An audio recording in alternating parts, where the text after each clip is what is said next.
pressure looks good. Following up. Roger, roll with Atlantic. Flight downside of speed off. Yikes. You bet. Okay. We don't need any more of these.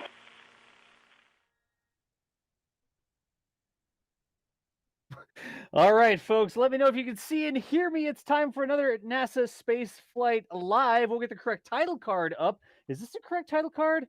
It looks like it. SN7.1 ready to test, and Astra sends it a little ways, at least, a little ways. Let me know that you can hear and see me. As you know, the shows always start off with a little bit of a status check.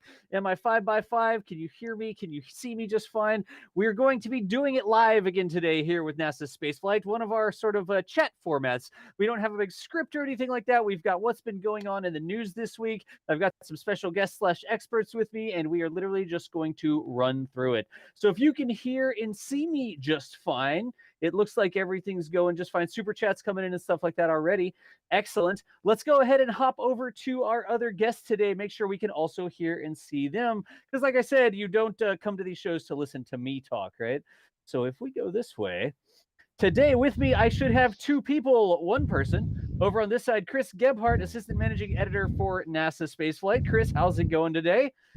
It's going well, and I want you all to know that even though I know I'm not on camera, I just waved at the imaginary camera.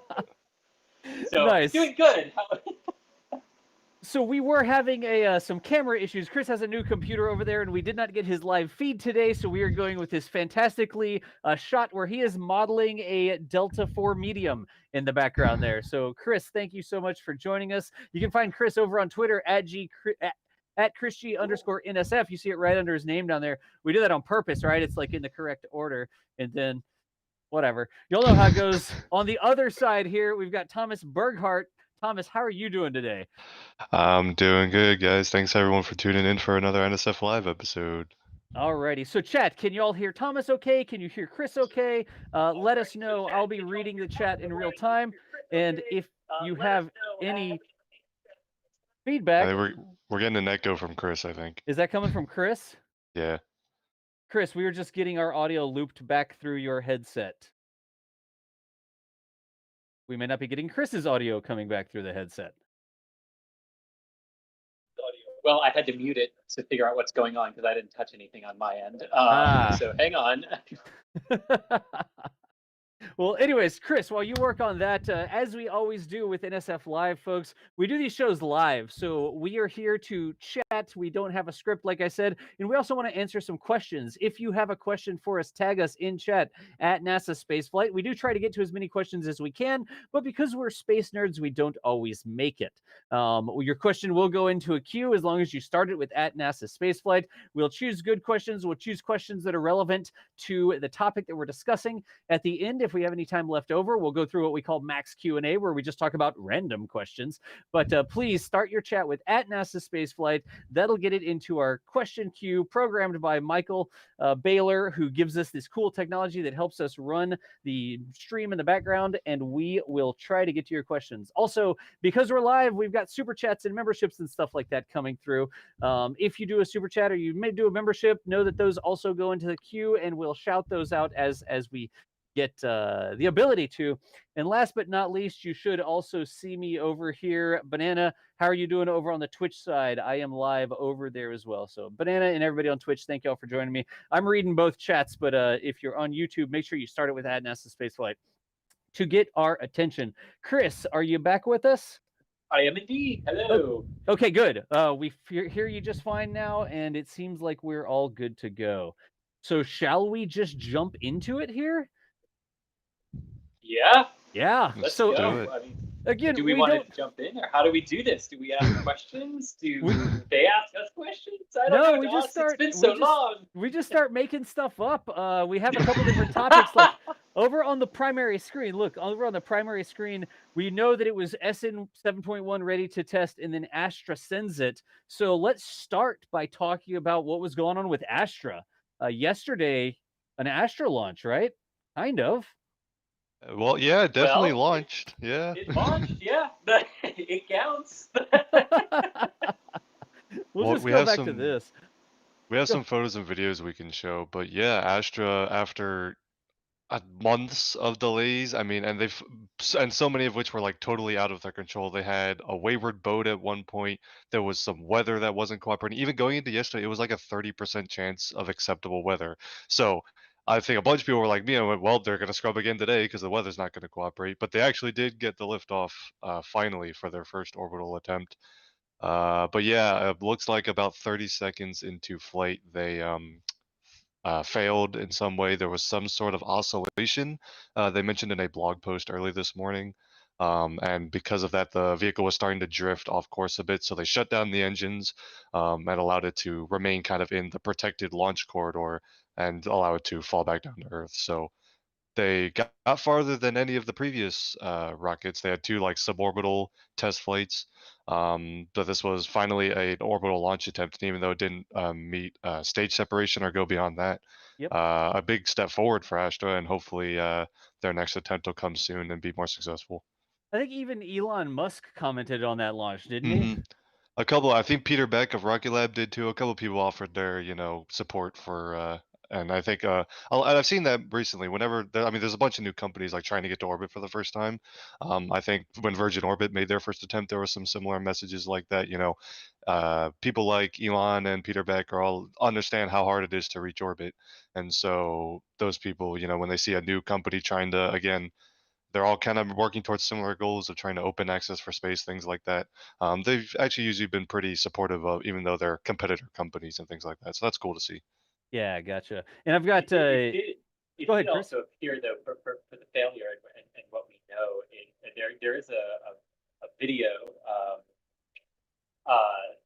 that's out there that does appear to show it impacting the ground, not Yeah. the ocean. So it did come back. It wasn't quite far enough up on its arc yet to land in the ocean, but this is a good example of why we have ranges and why we have exclusion zones, Yeah.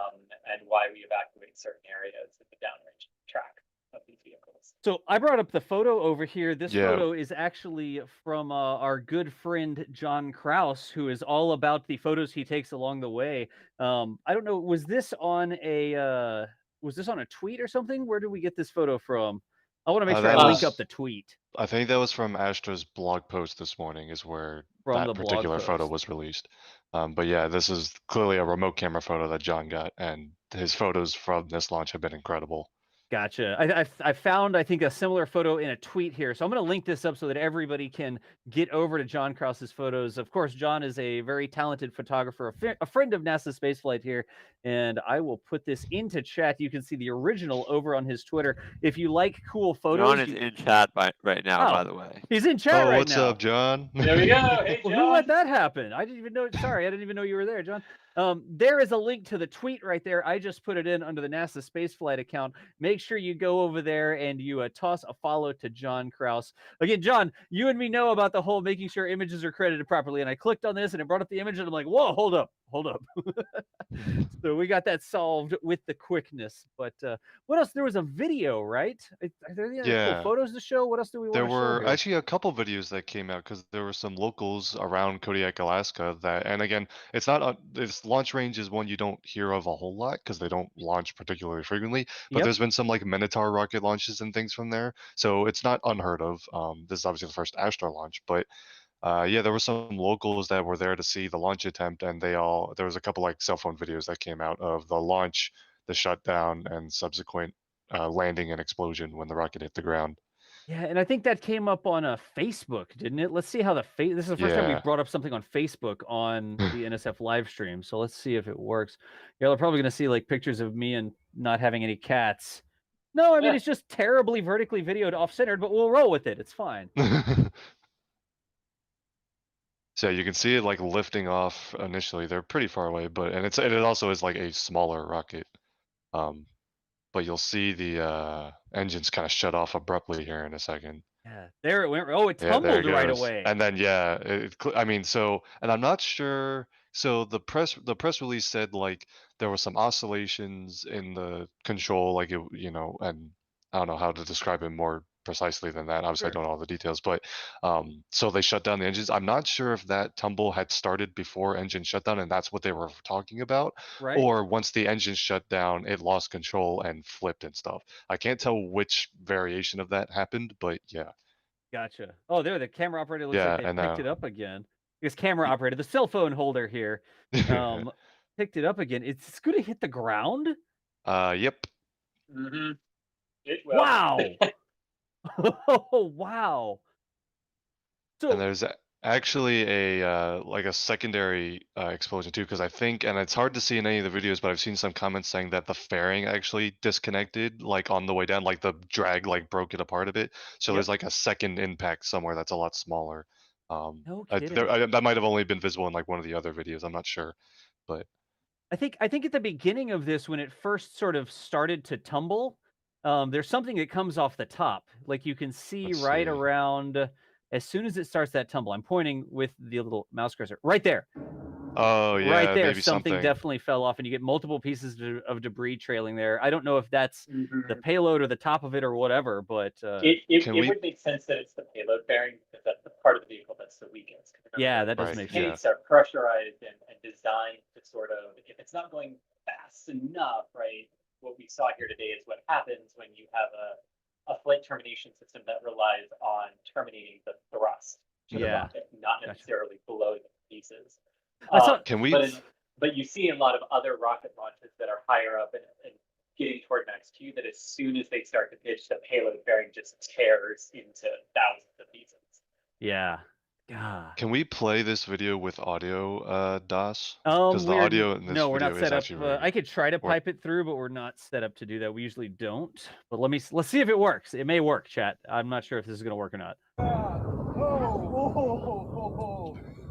I think y'all have the audio. I'm not I hearing can the hear audio, it. but y'all I tell can me if hear you it, can hear the Rocket audio. launch in Kodiak, Alaska. Pretty cool.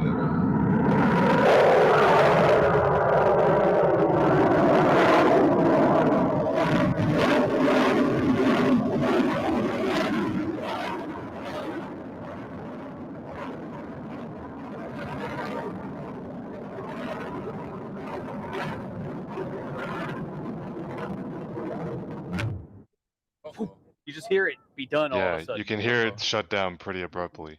Yeah. Yeah, and for those of you still Failure. who are asking in chat, that is the flight termination system for some Huh. rockets. The flight termination doesn't always mean blowing them to If we pieces. see anything. Right. They just shut the engine down and let it fall back down on the range, right? Exactly, because Oh, there it sometimes goes. that's an acceptable way to go. There it If there's goes. nothing farther, if there's nothing that it could fall. That's right? right. And- Well, here this comes. Let's see here. Remember, there's going to be a delay. Whoa.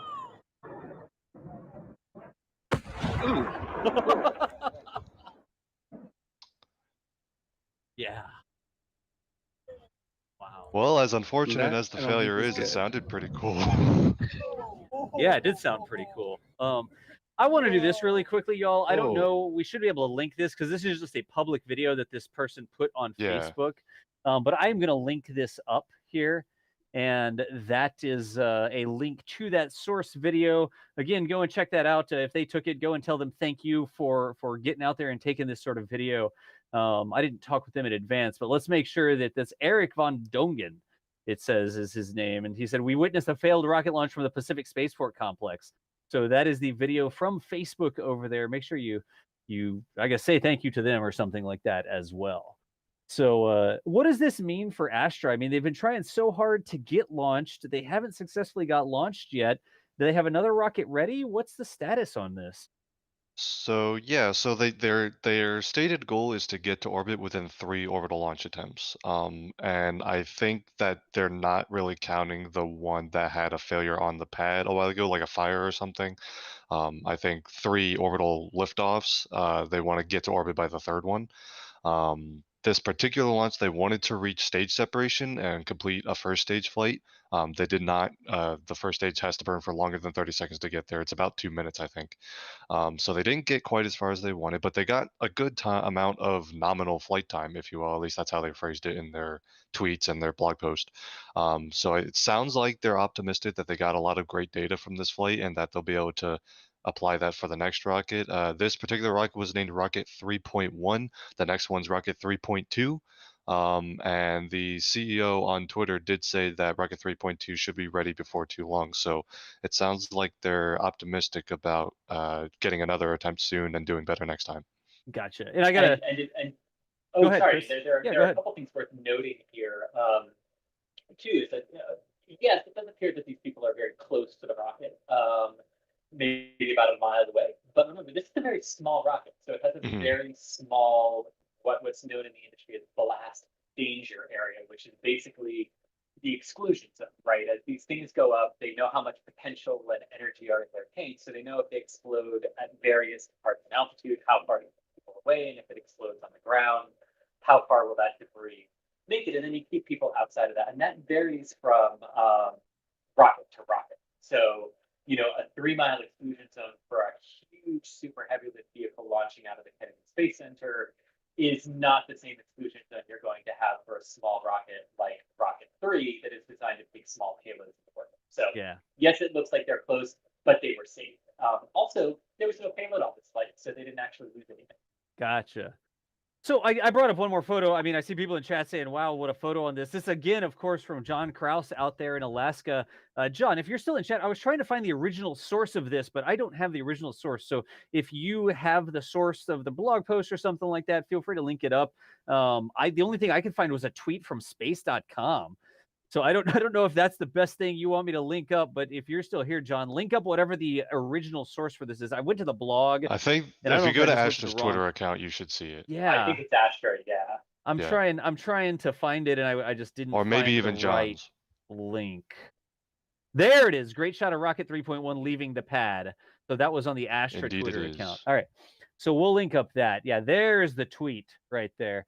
Y'all know me in wanting to make sure people can make it over to the primary source. I want you to bring this up in local quality, right? Because look at how in focus the exhaust is. You can see the waves of heat, the atmospheric distortion of the heat actually bending the light of the mountains in the background, because you have all that terrain of the mountain and you have that shoreline and those lines that are normally just blank sky behind the rocket. You can really see that heat plume. So I want you to click on those links to the Twitter account there. Again, that's Astra's Twitter account who created the rocket. And look at this photo by John Kraus and see, you don't get a second chance to do this. When the rocket takes off, it goes. It's not like you take it, oh, it was out of focus. Oh, try again. Oh, I don't know, dial it in. When John took this photo, he was ready to go. And look at how crisp. You normally don't get to see this because it's just blue sky behind the rocket, right? And look at the heat plume behind the rocket. That is a crazy shot right there. Have I loved on it enough? Like, I don't want to overdo it. I don't know. All I can tell from all of these photos that John got for Astra is Kodiak looks beautiful, and I want to go see a rocket launch from there. So yeah. Oh gosh, I would love to go out there and see a launch. This is like up there with Rocket Lab launching out of their supervillain base in New Zealand, Yeah. This is just a crazy cool. Tanegashima in Japan, another beautiful launch site. There's a few out there. Yeah. Yeah, gosh. Every time I see the one in Japan, I think that it's like a miniature set. Does that make sense? Like it looks like a model. Yeah. Like Godzilla's gonna come around that mountain in the background and like, oh, grab the rocket or something. I guess that's more of a King Kong thing to grab stuff, but whatever. Anyways, it's unfortunate that Astra had the premature abort on the flight here. Again, just to reiterate, they intentionally shut down the engine on this rocket. That wasn't the engine failed. There was a guidance problem, Thomas, some sort of guidance oscillation, right? Yeah, it was some sort of oscillation induced by the guidance control system. Right. So it's possible that it might not even need like a hardware change. It might be the flight software is Like a actually what needs to software be thing. Yeah. changed. And they intentionally determined that they were going to shut that engine off while the rocket was above the range and let that rocket fall back down on the range like we saw in Right, that that video was from its Facebook. range safety feature. Yeah. Yeah. That is not, so this, to be very clear, like the engines didn't fail or anything. The engines were performing great, and they shut them down. Yep. Because of the guidance problem. Yeah. So one of my friends over on Twitter said that it was a litho FTS. It was the litho flight termination system. I told him he was terrible, but I did get a sensible chuckle out of that. But again, not the end for Astra. They are already working. They already have another rocket. They're going to try again. Plagued by delays due to weather and other things out there at Alaska, but it's a beautiful site to launch from. I really hope that we get Astra going all the way to orbit one day, and we have some successful missions, because the more rockets launch, the better off we are, especially when they're launching from beautiful locations like this. I mean, this is just eye candy, honestly. And hoping for a live stream next time, Astra. That would be cool. I'm not going to say anything we about like that. we like watching rockets live. Just saying. We do like watching rockets live. We do, but let me step in and play devil's advocate here. This was not a launch for anyone but themselves. This was not That's part true. of a DARPA challenge. This was not part of a payload. This was a launch to prove, in large part, to their investors that that goal of making it to orbit by the third flight is still possible. So yes, we know there was a stream. Yes, we know it went out to some of their investors. But remember, they're a private company. They don't have to give us anything. Yep, makes sense. The fact that they give us John, you know, okay, we got some photos out of it. We got really good photos out of it. That's good, you know. Yeah, I mean, I'd like to go to Alaska, and I have live stream stuff. I don't know. I should get in touch with us, like on Facebook. Gosh, I would love to as well. So do I. I'm gonna message that guy on Facebook. I'll be like, hey, can I come out and hang out with you and bring some more cameras? Because if there's public viewing, I don't know how the cell reception is out there, but anyways. Did we get any questions about Astra there? Let me pop over and see. Certainly a lot of good questions came through. And again, y'all, we're doing this live today. We don't have a specific set of topics we're going to go through. We're literally just talking about things that we think are cool. So I'm going to grab a question here. And John, I hope you don't mind us just leaving this eye candy up on the screen while we do our questions. So here's a good question. Kizify asked, NASA spaceflight, why are they launching in Alaska and not from the Cape or from Vandenberg? So what made them choose, besides the natural beauty there, this launch facility? Thomas or Chris? Yeah, go ahead. Oh, sure. I'll take one. The first one is when you launch polar, you want to be as close to the poles as you possibly can, because that's the most efficient way to launch. Just like if you're trying to get to an equatorial orbit, the closer you are to the equator, the better it is for everything like that. And the other reason is this is a range that is very, very suited to testing and the inherent slips and wiggles to your timeline that come with launching rockets for the very first time in ways that Cape Canaveral is not, right? Because they would have to work around everyone else trying to launch out of that range. So going to these sort of isolated ranges to do test flights is actually a really good idea. Yeah. And yes, everyone, we are very understanding of my audio. Sorry, there's nothing else to say. You can kind of just, we know. Yeah, Chris, I've been trying to do what I can. I've turned you up as much as I can. It's the sound suppression fighting your air conditioner there, right, is what it is. Because you're going from peaking all the way, like hitting the limiter, to can barely hear you. It's the sound suppression kicking in. It's either that or we listen to your AC unit in the background constantly. So that is the challenge with the environment that you've got there at home. But chat, we're aware of it. We've done just about everything we can do other than blow out your eardrums with constant AC noise. Okay. We are aware of it. Another question. Go ahead. Oh, I actually wanted to add something to that. So yeah, Sure. polar launches from Alaska, that's a range very much suited to that, and it's very isolated. It's not busy, so great for like a test campaign like Astra's Rocket 3. But it's worth noting that this rocket was transported from the company's headquarters in California with its launch team and set up for launch in like a week or something. Wow.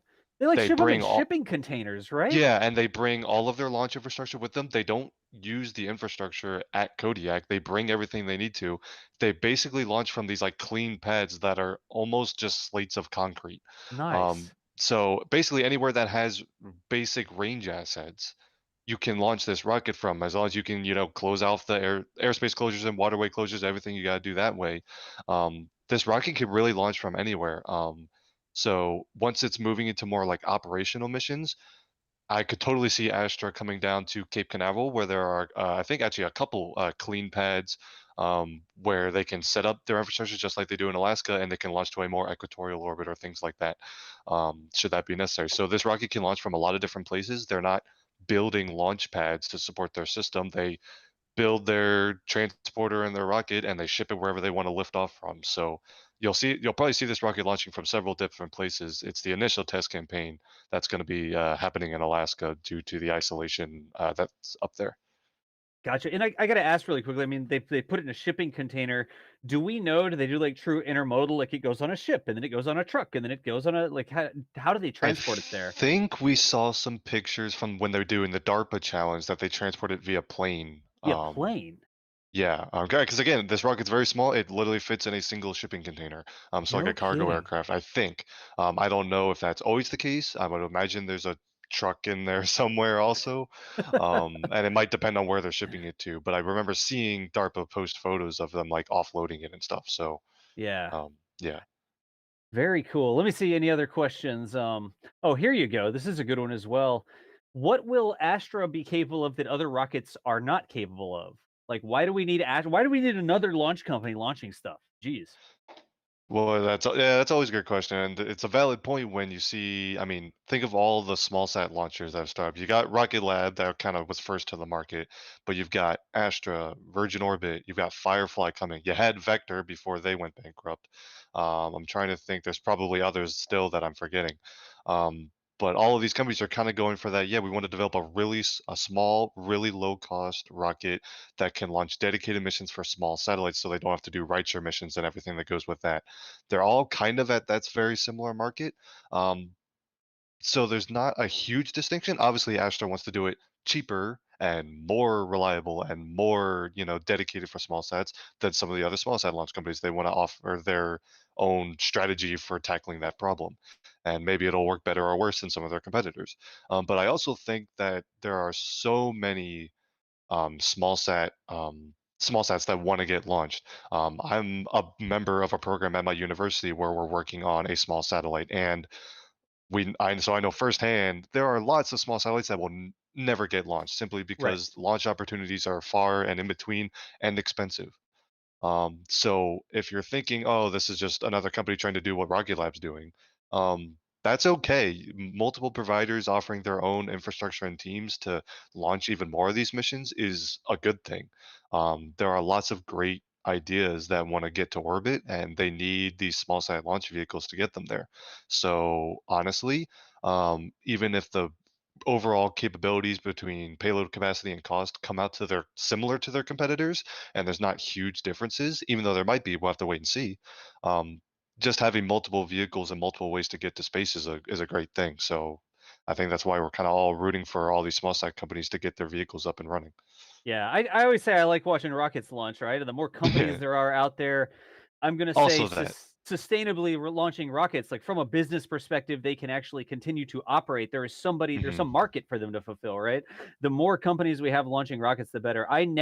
The worst thing that could happen for us as a species is to have one company in charge of launching all the rockets. I Right. don't care how much you like one company.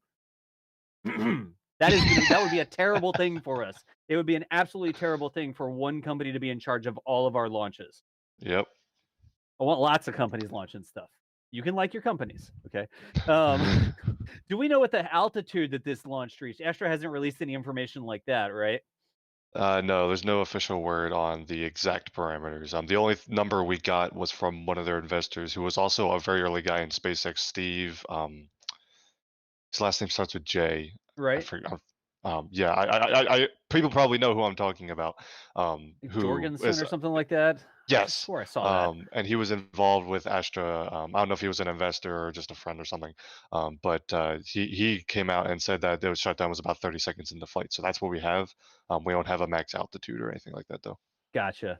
And I'm just speed running some of the questions here.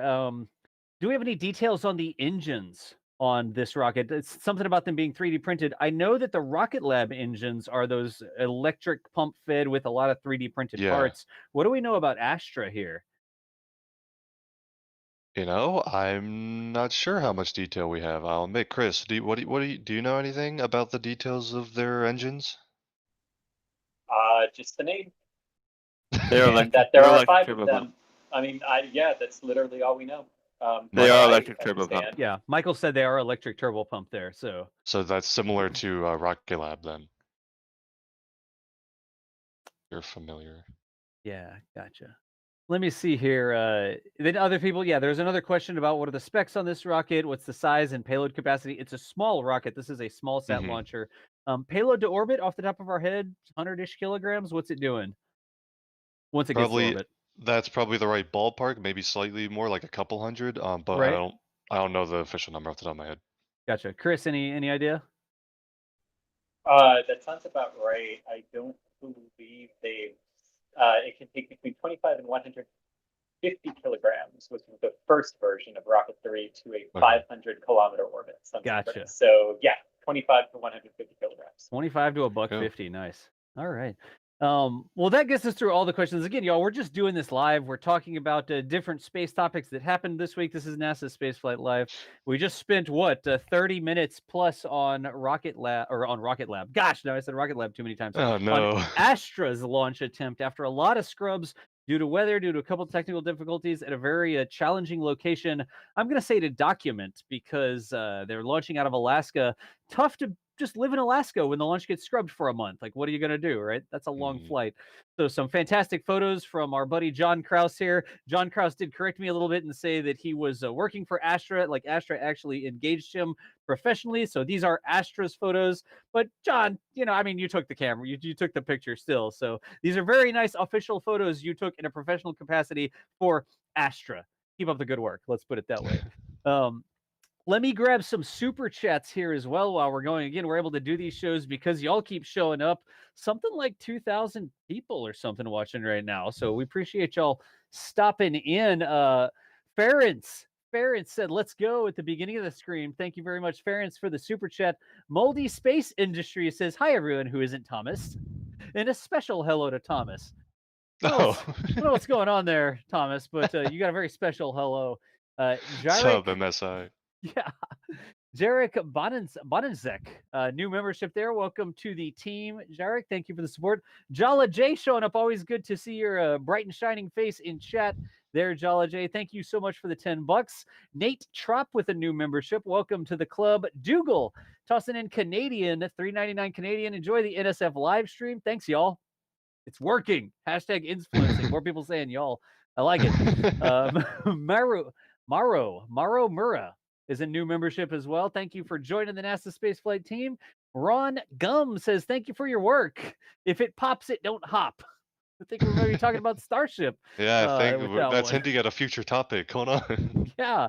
And then Jala J tosses another 10 Australian saying Alaska fun for DOS. I mean, hey, I'd like to go to Alaska. I can't drive there right now. I am literally on the opposite corner of the country. I think only Chris G beats me. Well, Thomas, you're down there in Florida too. That's like the longest drive Yep. possible. We're all on the very wrong side of the continent to get to Alaska, but that doesn't. I'm not saying that would stop us. But We appreciate the $10 there and the continued support, Jala J. Thank y'all so much. Also, y'all, like I said, we're able to keep doing these things because of y'all showing up, because of the super chats, because of people that make cool comments and stuff like that. The other way you support the stream, if you hop into this and you're like, geez, I don't want to do something through YouTube, you can also visit the NASA Spaceflight merch store. If you want to have Ooh. cool shirts like my roadside rocket science shirt. I literally stand up to show it to the camera. Somebody get a link in chat to that roadside rocket science shirt or just all the other cool products. We have prints from Mary. We have some. Did we put that one print in the shop of the launch from the Cape that Julia took? I Y'all believe know? we did. Yes, there was a Falcon 9 launch I'm photo from Julia. That was awesome. That's in there now.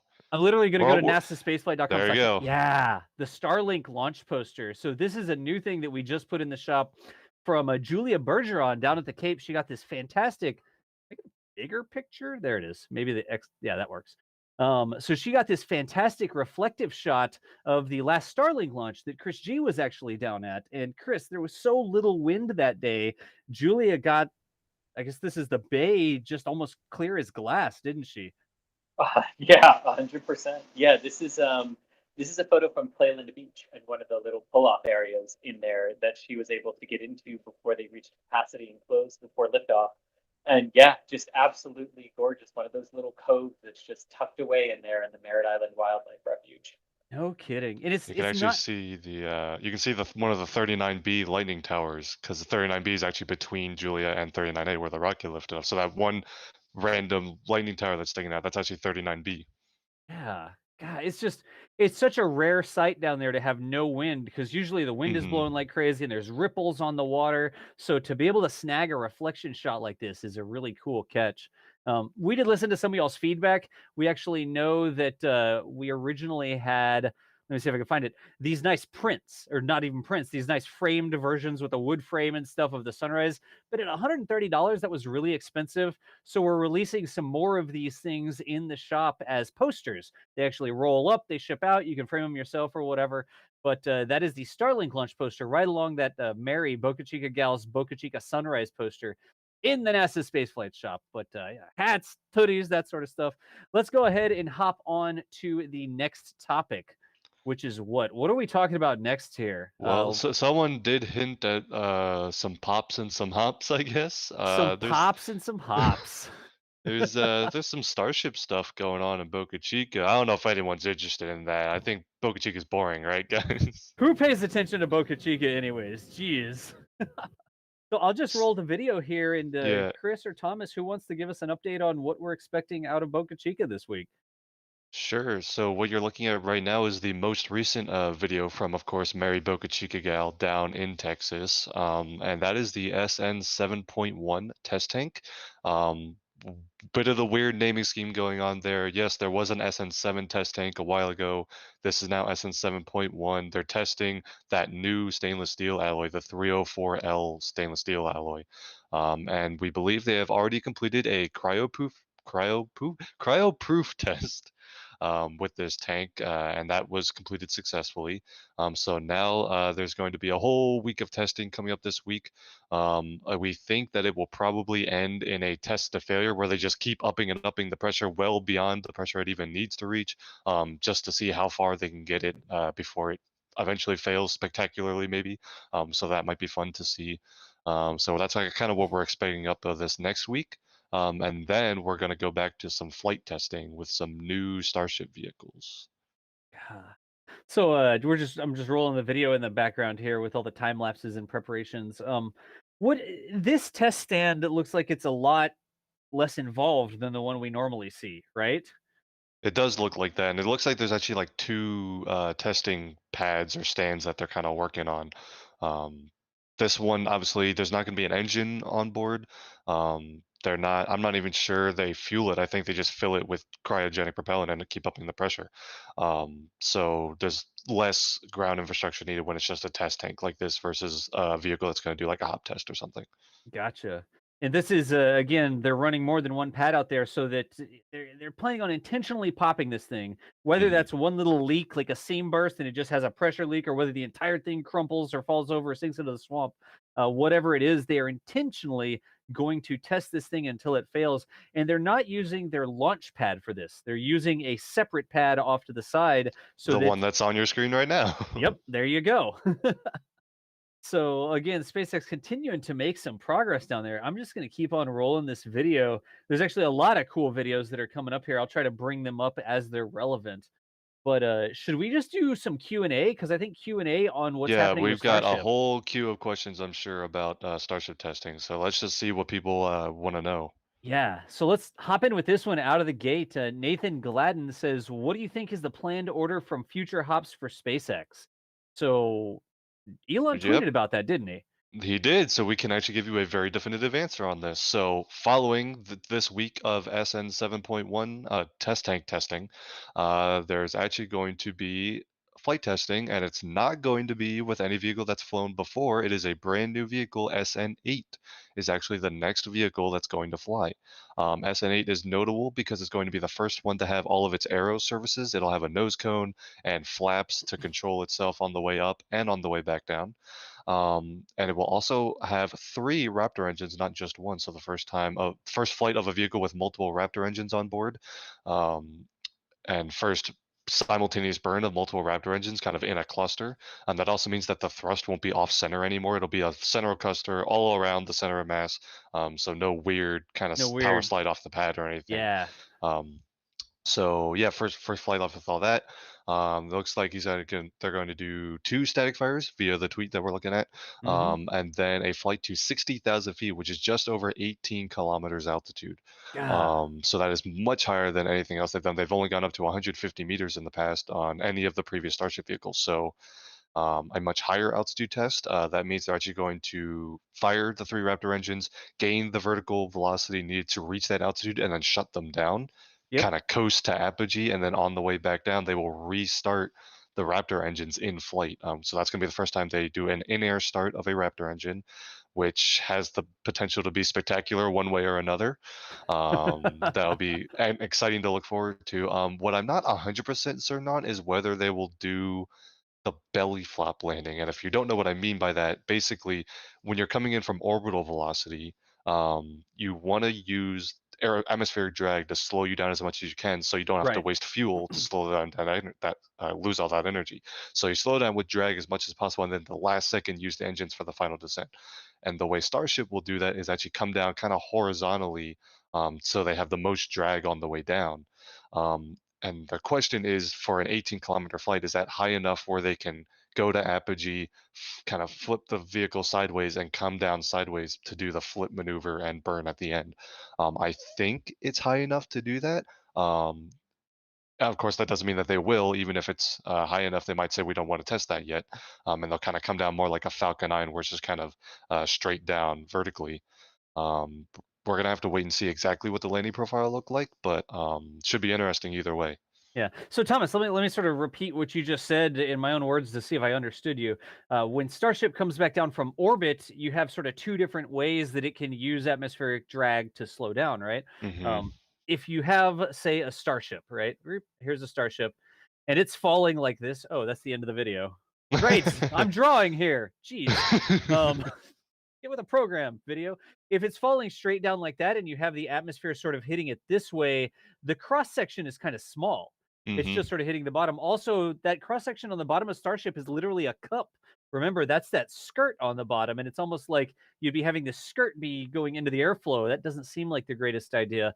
So, what you're talking about in terms of a belly flop, if you're falling down like this, and I'm going to draw it a little bit sideways like this, and you're falling in this direction, you get a little bit more of a cross section, and hopefully you get a little bit Hmm. less effect into that cup. I don't know if the cupping on the rear skirt actually handles anything, but I'm gonna have to update my Starship drawings as well because they're supposed to have nose cones and fins and Yeah, stuff these will have now. nose cones on it now and flaps and Yeah, everything. geez, But yeah, Das. basically by coming down sideways, they'll have a larger cross section and thus more drag. So Gotcha. So that's the that's gist of it. at some point you can't have it land on the ground like this. It's not going to go Yeah. all the way down into a horizontal nose cone landing like that. You actually do have to flip it back around so that it lands on Hmm. its tail nose cone, like we're used to seeing, like this with the Yes. little landing legs. Yeah, So so it'll that's the actually belly flip flop. at the very last moment. So it's going to start that maneuver. And again, we're not 100% certain whether this will happen on the first flight of SN8. It can, it might not, though. It depends on what SpaceX wants to do. But on the way down, yeah, it'll be come down horizontally as long as it can. And then at the last possible moment, it will use its aero surfaces, the flaps, to start flipping it towards the vertical position. And then it'll finish that turn by firing the Raptor engines, which can gimbal and finish the maneuver that way, all the way back vertical. It'll also have some thrusters on board for attitude control, which will help. And then kind of come down vertically, much very similar to how the Falcon 9 cores land. Gotcha. Yeah. Gotcha. And I just brought up another random photo so we can keep cycling things through. I've got Mhm. the drive through we'll play through as well. But we'll just keep on going through some different questions Mhm. here. And here's one, I mean, here's one that came in for a super chat actually. Matt Olson asking, "Can you explain how the hydraulic press works on the test stand for 7.1? Thanks for the great work." Ah, so we're talking about that the thrust simulator, aren't we? Yeah. Yeah, I think that's what he's talking about, and that's basically just a big hydraulic press on the bottom of the test stand that pushes up on the tank, and that basically simulates the force on the tank that the tank would experience under rocket power, or if the Raptor engine was firing, without having to actually fire a rocket engine. So it's just simulating the forces that the tank would experience during an engine firing, which is allows them to get the test situation that they kind of want for their testing. Gotcha. I can draw it really quickly. Let me see if I can draw this such that y'all can see it. what you have on the test stand, I guess this is, do I have one that's just one picture? Let me see if I've got one in the links doc that is just one picture. Remote photo, launch photo, tweet photo, nose cones. No, we don't really have anything. Let me just It make this was in really that video small. you just had up. If you want to Was just it? go back to, yeah, Aha! I could just draw it right here, couldn't I? So this is the tank that they're actually going to be testing. And when we talk about this thrust simulator, they actually have, here's the thrust simulator right here. It's literally right there. And what you can do, you can see that this actually has the hydraulic rams.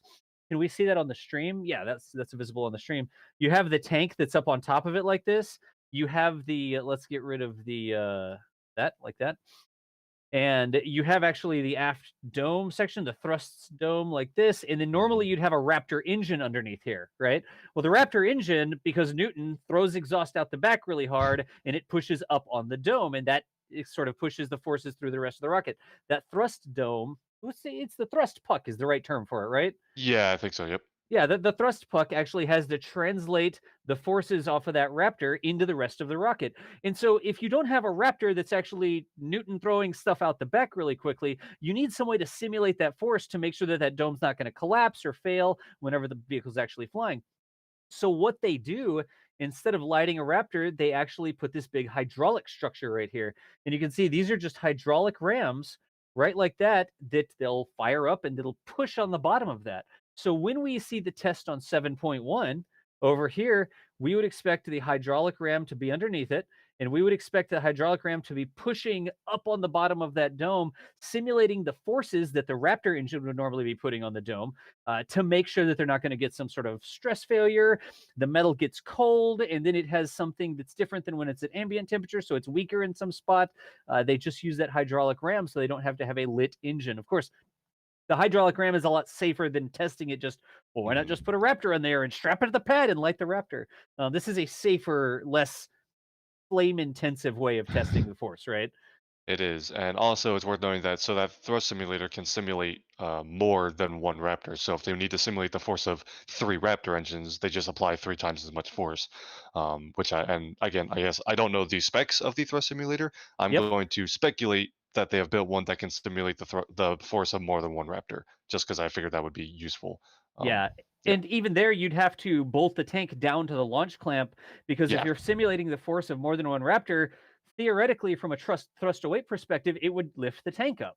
So if you want to really test that force, you'd have to bolt the tank down to the pad and then push against it as Yeah. you hold it down, right? I Yep. would think. I made that up. Yes. Yeah. That's what I would do, but I don't work for SpaceX.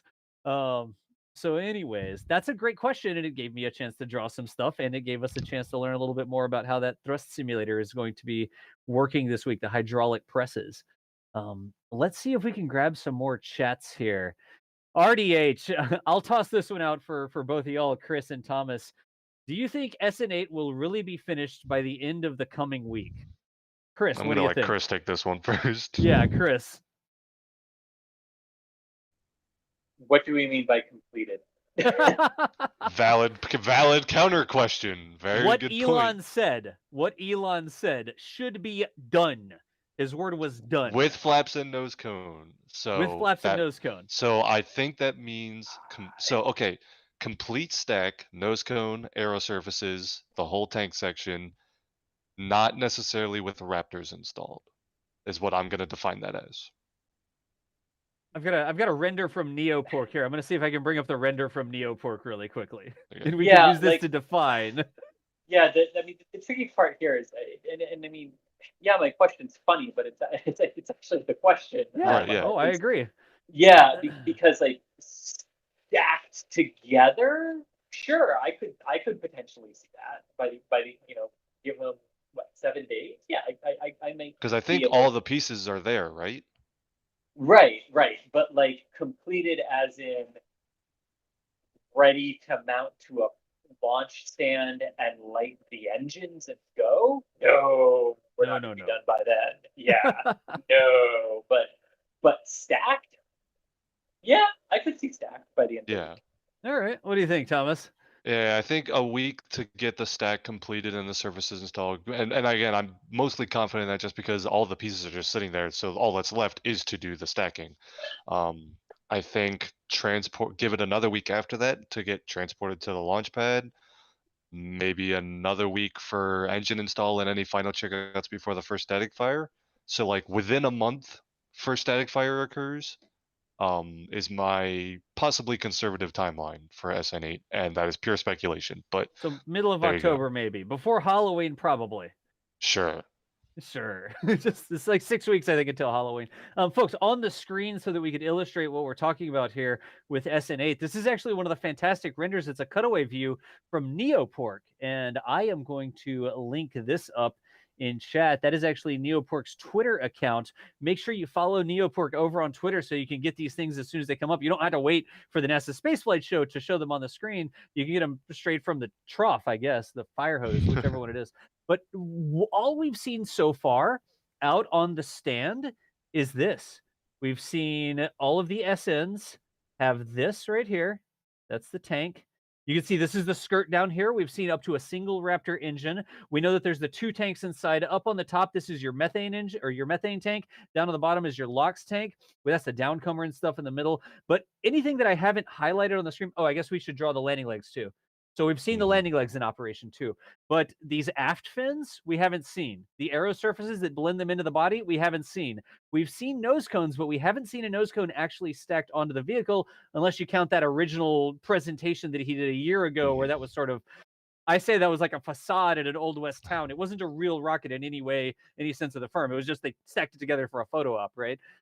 We haven't seen these mounted up here on any of our actual test articles. The whole nose cone, like the whole thing, we haven't seen any of this. So when Elon Musk says done, I think he's talking about going from what I haven't read all the way to what the render itself shows. Maybe no Raptors on it. Maybe no Raptors on it because you can't really see those, right? Right. Enough that it looks pretty in some pictures that SpaceX can tweet or something like that, you know? Yeah, exactly. Get some likes on Instagram or whatever. Okay, I've already got that tweet as well. Yeah, and once that's done, Elon has mentioned that he wants to do another update presentation about the Starship development program. I think his most recent tweet on that topic actually mentioned that he wanted a super heavy booster to hop before that presentation, which we again, super heavy hardware might exist in Boca Chica, but we haven't spotted it labeled as such yet. We're keenly looking for it every day, don't worry, but we haven't seen that yet. So I still feel like we're a little ways off on that, which might mean our next official presentation might be a little bit, maybe a couple months. But we're keeping an eye out for that. I would imagine that if SN8 survives its first flight, I would imagine that'd be a pretty good backdrop for a Starship presentation. So we'll see. Yeah, absolutely. I'm just there's like 100 questions here. Let's I'm see if sure. we can let's see if we can speed run. Let's see if we can speed All run right. through some of this. This one is from Jessica Mills a while ago, actually. NASA spaceflight. Can Starship dock with another Starship, not just for refueling, but to share habitable area? I think that sort of question is still pie in the sky. Like Starship can do anything if all you have to do Yeah. is just render it, right? I haven't seen any specific plans for docking 2 starships together to share habitable space. Have you? Well, we know that the Starship is designed to dock to something, period, because we know one of its intended uses is International Space Station or any Right. space station docking. So we know that there are plans for a variant with a docking port. Just the matter is whether you do have a version of Starship with the passive end of a docking port, Right. so that you can dock them to one another. That's certainly something that I could see happening. Hasn't been specifically discussed yet. Gotcha. So again, go sorry, ahead, Chris. did you mean Gateway, Thomas? When has Starship been proposed as an International Space Station crew vehicle? That was one of the I think since ITS was developed, they're like, okay, what are all the possible uses of Starship? Low Earth orbit station servicing was 100% one of the very first purposes that they proposed. That is also, very good point, supposed to dock to Gateway, especially the Lunar Starship variant for the NASA Human Landing System. But it is also a notional use of Starship to make the Dragon vehicles obsolete and service space stations in Earth orbit as well. Yeah. I remember a rendering, but I don't know if I'm I've gonna ever seen find a it because hold SpaceX on. rendering, you Oh, know? there definitely has been. So hold on, I'll find one. Well, there was one, and the reason I asked the question of when did they ever say it was actually being proposed for an International Space Station vehicle is because Elon showed that photo sort of in jest of it docked to the International Space Station as a I look know at the he size said of it like, it. yeah, But this looks ridiculous, but it was totally proposed as a completely legitimate use for the vehicle. And I just dropped that image in Discord, DOS, if you want to pull it up. Is that the official SpaceX one? That is an official space render. It's a couple Starship versions ago, but it is an official SpaceX render. On the SpaceX website under Starship uses, the space station is under one of them. Really? Right, so there you go. So it's still there too. I'll pull that up. Yeah, I got it here. I'm searching the. That's what I was doing. You Was got trying it? to read Okay. through that. I don't know how far down the page that is. It doesn't let me search this page very easily. It's under Starship uses. It's like, Oh, yeah. right here, Chris. Look at that. This page. Wow. Starship usage. Starship update. Starship There uses. it is. Yep, there you go. Space station. That is on the official SpaceX.com vehicle/Starship. what? Yeah. And yes, it does look ridiculous, although I would argue that the space shuttle was also pretty big compared to the ISS. Yeah. But yes, it looks a little ridiculous, but it also looks very cool. It says Starship can deliver both cargo and people to and from the ISS. Starship's fairing provides significant capacity for in-space activities. The aft cargo containers can also host a variety of payloads. So that is straight from the source there. SpaceX saying that they could fly Starship up to the station. Of course, So NASA would have to pay them to do so, but yes. yeah. It's that looks ridiculous. I'm sorry. It's like It looks ridiculously awesome, though. it does look ridiculously awesome. I wonder what the mass of the stainless steel Starship compared to the mass of the space station would be. Like, which is really docking to the other here, you Right, know? yeah. I know when it goes to Lunar Gateway, Gateway is 100% docking to Starship, not the other way around. But yeah. I think you could get into like a theological debate there. Like, is the one that's docking the one that has active thrusters on it that's moving towards the target, or is it down to mass?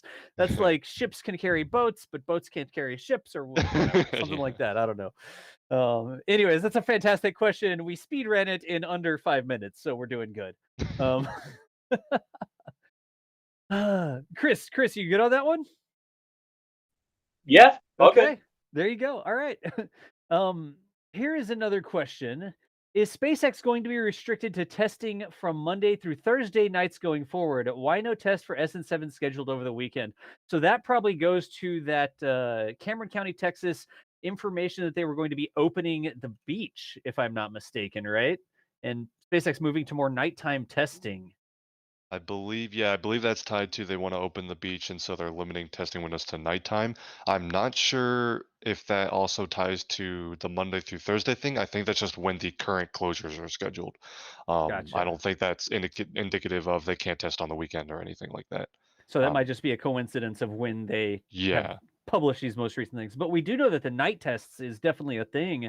My understanding was they're starting to open the beach so they can't have the road closed down every single day. SpaceX really sort of got, I'm going to say lucky. It's not really the right terminology to use because it was a COVID thing. And luck Right. is not really the right sentiment for anything related to COVID. But they gave SpaceX a lot of leeway to close down the road during the day because the public beach was closed anyways. So nobody could really go over there. They weren't shutting off access to any sort of public resource by closing down the road to the beach.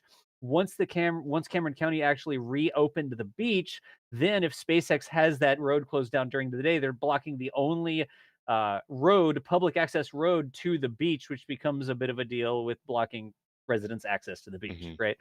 So that is definitely a thing. It was wet out there, wasn't it? Look at this. It was. There was a big rainy day a couple days ago, and so Mary went with the classic Boca Chica drive-through video, which is always awesome to see. Yeah, I'm going to link this up in chat as well, so y'all can follow along with this video at your own pace. That is a video that was released just a couple days ago, yesterday actually. Mary doing a drive-by out there at Boca Chica. I would also like to let people in on a slight secret here. When they go to night testing, we're not too upset about it because yeah. that means there's no heat distortion in any of our cameras, and it looks really cool. So, The night shots that Mary gets are Mm. absolutely astounding. It's so clear. It's so fantastic. We want them to test at night. They put a Yep. SpaceX logo on that wall. I just Really? saw that. Yeah, Yeah. I haven't seen this video yet. Clearly, I I didn't was notice that. I was legitimately talking to Mary earlier about putting a camera on the roof of her van for these drive-bys. So I want like a stabilized gimbal that's mounted on the roof of her van that she can control with a joystick, and she just sets it and drives by. So we get a nice. It looks like a drone flying by, It's but gonna it's look like the literally. Google Earth car driving around. Yes, yes, that is exactly what I'm thinking. I want to build Mary a Google Earth van to drive around Boca Chica and do this stuff. That would be cool. I Chat, fully support this good idea. idea. I wonder how much I'm gonna have to come up with a budget for that. Get your super All of a chats sudden, ready. chat realizes what all the super chats are going towards. Now you see how Das spends your super chats when he's not talking on the screen. It's like, okay, we're gonna have a gimbal, and we're gonna have a joystick in the van, and when you drive by, it's gonna look nice and smooth, and we'll record the video that way. And then the wall, what wall? Y'all say jokes in chat sometimes. You're like, oh, Mary should rent a one of the man lifts or something like that and drive it down the road. And Das is over here like, maybe not a lift. There are things we can do. That wall's not that tall. I don't know if I told the bosses about this yet. I don't know if Chris Gebhardt is over there like, Yeah, oh Chris, my gosh, gee, you any did what? input on this idea? Oh, I was just filing it away. No. I did not clear that with the bosses before I actually came up with that wacky idea. It was Chat's idea, Chris. It was Chat's idea. We have to do it because Chat asked us to do it, right? That's how this works. Well, if Chad asks us to do it. See, there you go. Make a clip of that. We have it. If Chat asked us to That's do it, it. we That have was to come verbal up. approval, I think. I think That that was counts. official approval. Anyways, what else do we have? Talking about Starship, what's going on at Boca Chica out there? Do we have anything else to talk about? I've got these other pictures from Mary. I mean, if we have questions and stuff, I'm sure the question queue is far from empty at this point, so Oh, we can keep. I saw something I want to point out, and then I'll grab a question. Look at this Okay. over here. Some of that looks like graffiti, but it's not. Where was that truck? Right here. Okay, you see this truck? I grew up in South Texas. This truck with a little camper on the back of it, if I am not mistaken, I would put money on the fact that that is probably an X-ray inspection truck. You see these things all over South Texas, and I wish I had a side shot of it, but what they do in the oil field industry is they have these trucks that have X-ray processing labs in the back, right? And they'll come out with a mobile X-ray device, and they'll X-ray welds, and they'll X-ray metal components for Right. different oil wheel machinery. And Okay. 99% of the time, 99% of the time, you see a truck with a camper on the back of it like that. It's sort of like a plain white camper, not a camping camper. 99% of the time, that's an X-ray inspection truck that actually goes out there and inspects weld quality, flaws inside of the metal in the welds and stuff like that. I'm not exactly sure what they were doing with it right there. It was probably just parked and they were waiting for something. But I see those all over the place, and I saw it driving by. I thought it might be interesting to just point that out really quickly. You really see those all over the oil field areas. And it makes excellent sense that something like that would be at Boca Chica because X-ray evaluation is one of the pretty standard non-destructive evaluations used in spaceflight to verify that everything is ready. Yep, absolutely. I made contact with a company here in Charlotte that does training for X-ray inspections. I need to get back in touch with them and see if we could come by and learn a little bit about X-ray inspections. They have the That would be non-destructive testing. fascinating. Yeah, it really is. Dude, Chris, they had like this lead-lined case that had an X-ray source in the middle of it. So an element that emits X-rays, and you have to have it in this big shielded case. And when you want to take your X-ray picture, you literally stand 10 feet away and you push a little rod, and it exposes the X-ray source, which lets X-rays go through whatever you're imaging. And then you pull the rod back, and it goes back into the lead case, so you can approach. It was the most fascinating thing I'd ever seen.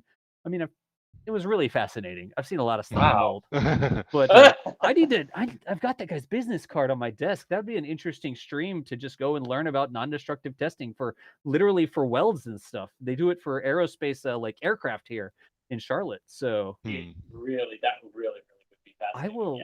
I'll see if there's something we can do about that. I'll grab some more questions. I keep going off. This is how we never get through any of the questions. Y'all keep watching, so I guess it's okay. Let's see here. Montan VS says, "Why do you think SpaceX accelerated the 150-meter hop to 20 kilometers already?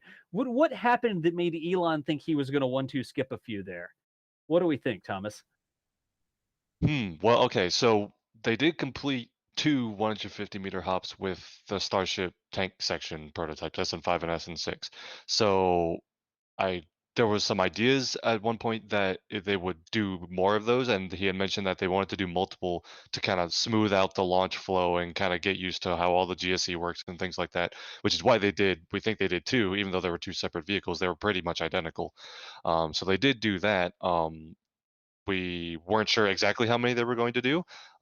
So I'm not sure if the question is why they aren't doing more, or why. I guess the question is more why aren't they doing anything in between 150 and 20 kilometers?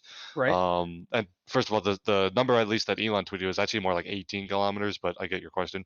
Um, I think there might just be diminishing returns on like what you can test between those two altitudes. You want to go high enough where you can do an in-air restart. That's a new thing they want to test. When you're going that high, you're also testing higher speeds, which is where the aero services come into play. And again, potentially that belly flop landing maneuver. So it might just be that the next step, the next altitude where you can test all of those things is 20 kilometers. And if you go less than that, you're not actually testing anything new. So I would imagine that's where that number originates. It's what can we test during a flight to this particular altitude. So again, the in-air restart, the cluster of Raptor engines, that's another new Yep. element, and then the aero surfaces, and maybe a belly flop landing. Those are the kind of things that dictate what altitude they need to fly in order to adequately test those things. Gotcha. That makes perfect sense. It's like you don't want to go up to 150 meters and try a Raptor restart. Like you probably Right. need a little bit more altitude That to make would sure you not be that would not be successful. I'll tell you that yeah, right now. not a good idea. So there's really, like you said, diminishing returns. What can you test in the interim? Oh, go to 300, go to one Right. kilometer. It's like you need to Exactly. really hop up higher to get, I guess, room to play. Guys, not Right. If playing, you but go up to 300 meters, I don't think you can test anything differently. I think you just burn the Raptor engines longer and do a pretty similar flight profile. I don't think that doesn't give you time for a restart and all that stuff. So I yeah, think that's the reason why you go, all right, the next step, 20 kilometers, let's go. gotcha. That makes sense. I'm going to try to grab some more questions here, quick, fast, and in a hurry. Do you think the Elon update will be done from the launch site this year? So I guess we're maybe thinking Mm. Boca Chica. Yeah, Chris, you're the one that has been there in person for NSF. Where do those like media events at Boca Chica like actually take place at the complex? I don't know. Well, the only one that's taken place so far was, I mean, right by the road, right where we're assembling the MK1 Starship. So It was so near the directly production site, not the launch site. yes, the production site, not the launch Okay. site. Yeah. So yeah, I guess it depends what kind of backdrop they want. Obviously they can move vehicles around and stuff. Yeah, we don't know. I think it is a fair assumption to say that there will be some Starship vehicle as a backdrop for the presentation. That I think is safe to bet on, but where You exactly know it what? is, I don't know. You know what I'm going to bet on? I bet the presentation is going to be around the high bay. That would be cool. If I had to That's a good guess, guess. the presentation has the open doors of the high bay as the backdrop with something inside of it. If I had to guess, That would be um, cool. that would Especially if probably they be a have good like a super heavy booster sitting in there. That would be hmm excellent. And we've seen some of the disco lights on the side of the bays, right? So I wonder if Hmm. that's part of the presentation. Somebody out there's like a DJ who's installing smoke machines and the little laser lights on the sides of the bay, and that's going to have something to do with the presentation. Or they Again, just, I don't know. put some cryogenic fluid and do some venting, and there's your smoke machine. There you go. There's your smoke machine. Nice. Anyways, let's speed run some more questions here. There's so many good questions. Should we expect the first test to be a normal one instead of two failures? So, Gaby, that may be Uh, a guess one way or the other. We know that they test some things to failure intentionally, like just a tank when they blow up, when they pressure test SN7.1 to failure. I don't think they're going to test a Starship SN8 to failure. They're not going to right. intentionally crash a Starship, Yeah, right? no, SN8 will not be a test of failure. If the question's about SN7.1 and as if Right. there's like more tests prior to a test for failure, seeing as they have like the whole week of closure scheduled, I think fair guess that there's more testing coming prior to the test of failure at the end. Yeah. Gotcha. And there's the old Mark 1 nose cone Yep. and arrow surface. Still sitting out there. Yeah, it Yeah, is that's amazing the to see the slightly build quality outdated. Yeah. difference. Yeah, it really Yeah. is. God. Let's see here. What's your bet on the first serial number to go orbital? One word answer. Go. Chris, you go first. 12. 12. All right. Oh, you're optimistic. Hold on. I gotta think about Well, it for a now second. I guess I need to caveat that 12 because I just realized that we don't quite know what they're going to name the super heavy boosters. So I'm assuming SN8 is like Yeah, I'm assuming the I'm going. Starship serial number is what they're asking. Yep, then 12. Yep, 12. 12. I'm gonna go with 14. 14. I There feel you like the go. price is right. Like, do I guess $1 more? Is this a who gets closest without going over thing? Or what? I mean, I think for Starship, we probably end up a little bit higher than that. 15, 16, 17, I wouldn't doubt it. I don't know how many Starships they need to build. And I think Chris has a great point. Are they going to stay in line with the serial numbers? Like, is SN10 going to be a super heavy booster? Then SN11 will be a Starship. Then SN12 will be a Yeah, super that's heavy. true, which And would does throw that push everything you off. I was out? just counting how many Yeah. Starship prototypes I think they'll need to get there. Yeah. So, We have enough trouble counting Starlink launches, much less right. what they're doing at Boca Chica, right? That's a good question. I think they're going to get it to orbit before they go to 20, though. I don't know. We'll see. I don't know. All right. I feel like they should be able to get to orbit before 20. But let me grab some more questions here. We already got the order for future hops. We've got a lot of these we've answered just in talking about, and some of them are sort of reposted questions. We talked about, have we seen any signs of super heavy parts under construction? Yeah, I mean, there's a bunch of rings sitting around. Any of those could be for super heavy. We don't know. We haven't seen anything like, or I should say, Mary hasn't seen anything Right. labeled super heavy yet, so we can't confirm that we've seen super heavy hardware yet. Like with an obvious official label that says Right. like super heavy part that Right, points at yeah. itself or something. Yeah, gotcha. Makes sense. This is a good question. I think it sort of goes against Elon's tweets, but do we think SN8 will do a short hop before it goes to 18 kilometers, 60,000 feet in the question? Is there any reason to do a short hop just over to the other pad before you go for broke? Elon didn't say that. Yeah, it sounds based on the most recent Elon tweet, which was literally like from this morning. Yeah, it was like It sounds 1:30, like yeah. it's going to be 2 static fires. They like do one, do some checkouts, and do another, which should handle all of the like kind of sanity checks to make sure that everything really is working properly prior to the high altitude test. But so not a short hop. It looks like 2 static fires and then high altitude hop. Then just go for broke. Yep. That would be cool to see. Those dishes, those dishes are actually really cool up close. They are. I need one of those for one of our internet uplinks for the live streams. Can we do that? Verizon's going to say. Let's see how many super chats have we got today. I get a letter from Verizon saying you literally melted the cell phone tower at South Padre Island. Please stop. Please don't point that thing at us anymore. Let's see. Other good questions. And I know we've got 15 minutes left in the show. We had a couple other topics we didn't even get to. We probably do need to get to some of these. So let's grab one more Starship question. Sure. I'll run the super chats. Oh, geez. Well, actually, there's questions in super chat. So let's grab our question out of super chat. Ace is down $10. Thank you so much. I'm going to run through them. Seth Kirk says, you build an 8-foot wall. Das brings a 9-foot stick. I like it. I appreciate the vote of confidence there. Robert Hodgson, $49.99 for the Das Mobile. Look at this. Oh, wow. There you go. Robert, I missed that earlier. It was in the queue, but that was like 19 minutes ago. You sent that in. $49.99 for the Das Mobile. It would actually be the Das designed Mary Mobile, but we'll roll with it. I'm not gonna worry about the name for right now. Thank you so much for the super generous support there, Robert. We appreciate you. We've also got Sam Halter. This is a question from Sam.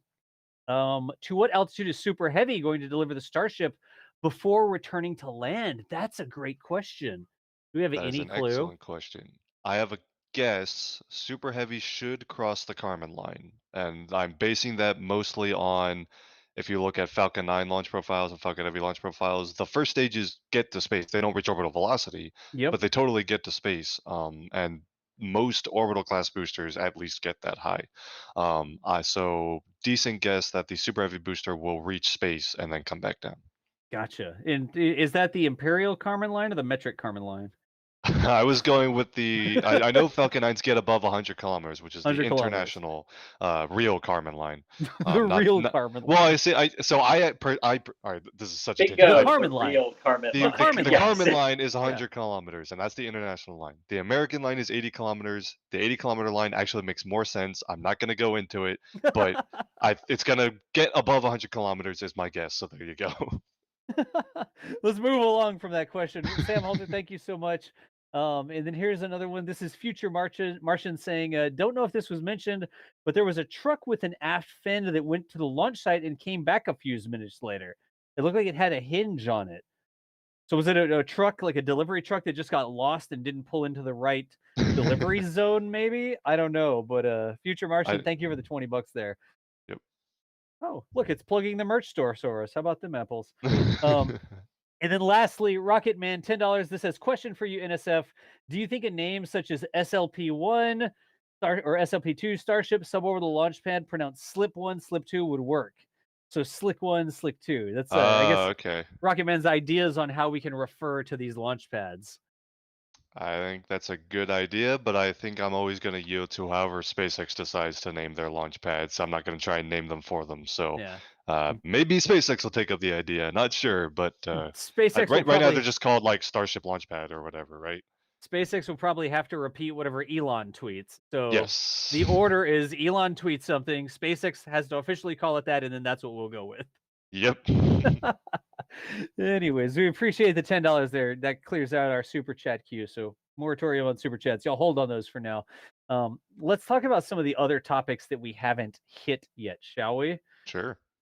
So we had a Long March launch from Galfin 11-2 with a liftoff photo. And that had some drama around it. If you're vaguely familiar with the Chinese launch program, you know that occasionally there will be some spent rocket stages that don't land where American and European and Russian, Japanese, all those programs drop their stages. We try to drop them in unpopulated areas, usually like the middle of the ocean or some desert where no one lives. China does not take that into account all the time, and from some of their launch sites, the stages actually land very close to populated areas. And this was one of those. It was launching a civilian Earth observation satellite, but the first stage after launch came down and landed very close to a populated area, actually very close to a school. The propellants that these rockets use are carcinogenic, very toxic, not healthy to breathe, and there's still going to be rocket fumes left in those stages. This is a dangerous thing that China's space program does a little too regularly, and this is just the latest example. Yeah, I'm bringing up, this is a video of the stage coming down. Yeah, and I mean, the terrifying thing in this is that one of those buildings that it came down very close to is reported to be a school. Mm-hmm. Yeah. So like not just a like this wasn't like a couple of people stuck around in this village. Nope. This was like nope, village was not evacuated, and this stage nearly wiped it out. Yeah, because that is the official line that we get a lot of the times is, oh yes, they come down over land, but we make sure the area is evacuated. It always seems that somebody gets pictures and videos of it, right? And there were lots of videos from this, which indicate there were several people in the area that thought to photograph it, not to mention which anyone who didn't know or wasn't videographing it. So lots of people in the area, yeah. And you know, to sort of hammer this home a bit more, like it's not a runoff. This is not us making, you know, trying to make an official look bad for one incident. Like, no, there's also a video from either earlier this year or last year. I can't remember. Sorry, pandemic brain. Of one of these rocket stages missing a bridge over a huge gorge by a few meters, and that bridge still had cars driving over it. Wow. like a full stream of Jeez. traffic going over it. Like it's bad what they do there, and this is kind of one of those things that's growing into a much more prevalent, like, we need to start addressing this and making this as public as possible, because this is a huge danger to people's lives. That's one of the things I always do. I do the museum presentations for kids, right? And I stand up on the stage and we launch a rocket in Kerbal. That's like my Kerbal Space Academy thing. I actually travel around to museums and do presentations. And I always tell them, whenever we launch, look where it's launching. What's it launching over? And you look at the screen and it shows that there's water down below it. And the kids are yelling out, the ocean, the sea, whatever, right? And then I ask, why do you think we launch over the water? Why do you think we do that? And the kids are like, I don't want it to crash on me. Like the kids look at this and the Right. kids understand that, okay, my house isn't there. And I explained the reason we don't launch over Disneyland is because we don't want the rocket to fall on Disneyland while you're there riding Space Mountain or whatever, right?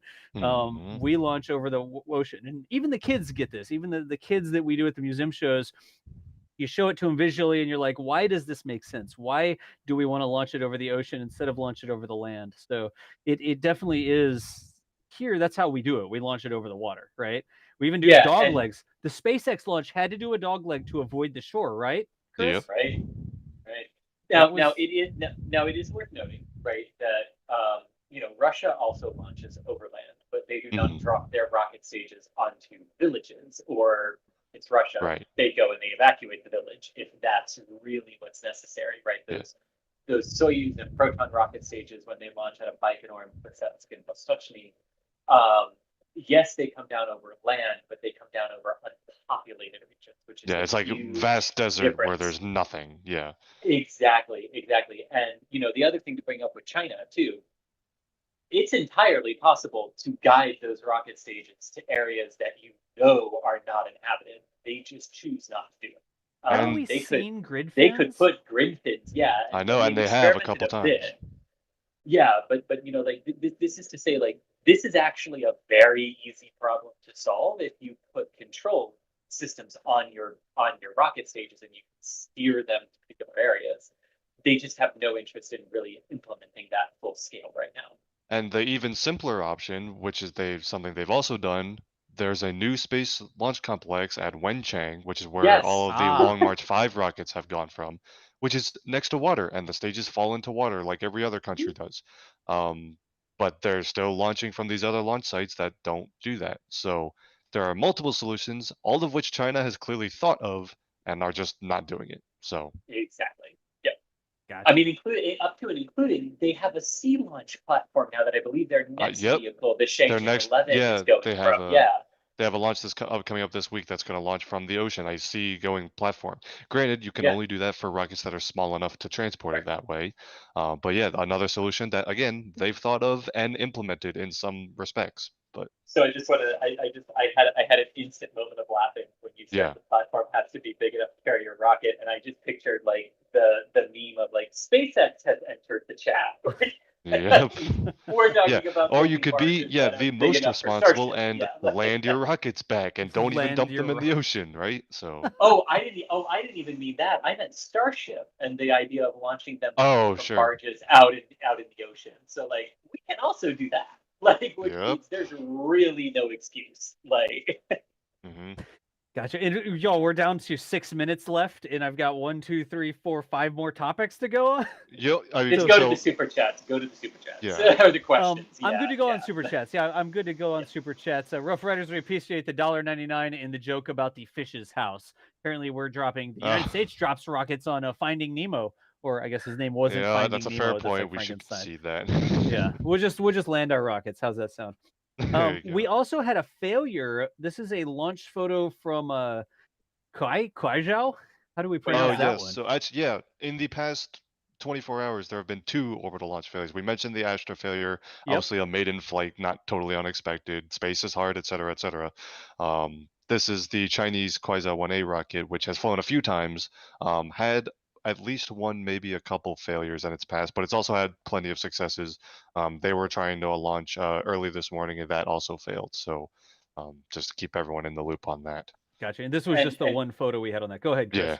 Well, and just to be very clear, this is going to have a quite significant Mhm. knock-on effect to the Chinese launch manifest, because there were at least 3 more Kuaishao 1A rockets that were scheduled to launch these Gaofen Earth observation satellites to really demonstrate rapid launch capability. I think it was like the 12th, the 17th, the 22nd, and maybe one Yeah. more before the end of the month. Those are obviously all in the we need to wait now Mhm. category and see what the cause of this failure is. And it's worth noting too that Kuaishao 1A is a solid rocket vehicle. So solid rocket failures are not that common.